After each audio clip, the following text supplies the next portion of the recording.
Os grupos de estudos e as pesquisas são outros dois dispositivos em que a gente vai escutar as crianças e adolescentes em relação aos seus temas de interesse, de estudo. Cada criança, cada adolescente vai trazer um tema de interesse que quer investigar. E na equipe a gente vai se dividir para orientar essa pesquisa. Isso desde as crianças do ciclo 1 até o ciclo 3.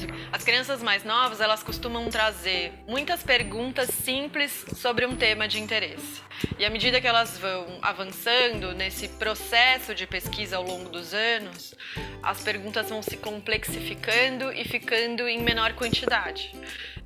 A pesquisa ela acontece num período semestral. O papel da pessoa que está orientando a pesquisa é pensar junto com a criança o que você já sabe sobre esse assunto e o que é que você tem interesse em descobrir. Então, a partir dessa lista de perguntas feitas, onde que eu vou buscar essas informações? Quais vão ser as minhas fontes?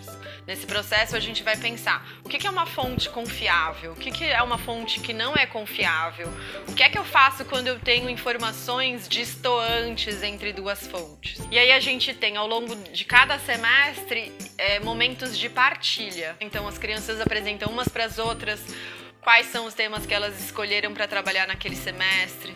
Quando eu escuto, eu como estudante, uma criança como estudante, escuta um tema, ela pode trazer referências para aquela criança. A gente tem uma partilha no meio do caminho, em que a gente chama pessoas de fora, e a partilha final do semestre, que a gente chama as famílias, amigos, amigas, para virem aqui no espaço da escola e para as crianças partilharem esse processo, eventualmente alguns produtos relacionados à pesquisa. O que acaba acontecendo é que elas vão desenvolvendo ferramentas de, se eu tenho uma dúvida, se eu quero saber alguma coisa, eu tenho esses procedimentos internalizados, e que elas levam para quando elas se formam aqui na escola também, para outros espaços que elas vão passar a frequentar.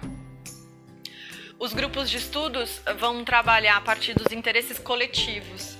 Então, a gente semestralmente também faz atividades de ampliação de repertório, que é como se fosse abrir uma grande janela para diversas possibilidades, E a gente vai sistematizando através de algumas perguntas para eles, para elas, e a gente precisa chegar normalmente de uma lista de 40, 50 temas em 8 para aquele bimestre ou para aquele semestre, E aí as crianças se organizam a partir desses interesses.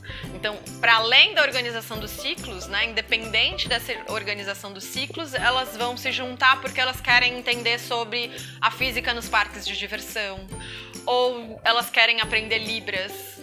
Então, esses temas surgem desses interesses e a gente organiza isso em grupos de estudos. A equipe pedagógica vai se organizar para estar junto de cada um desses grupos. É uma organização interdisciplinar nesse sentido, do conhecimento.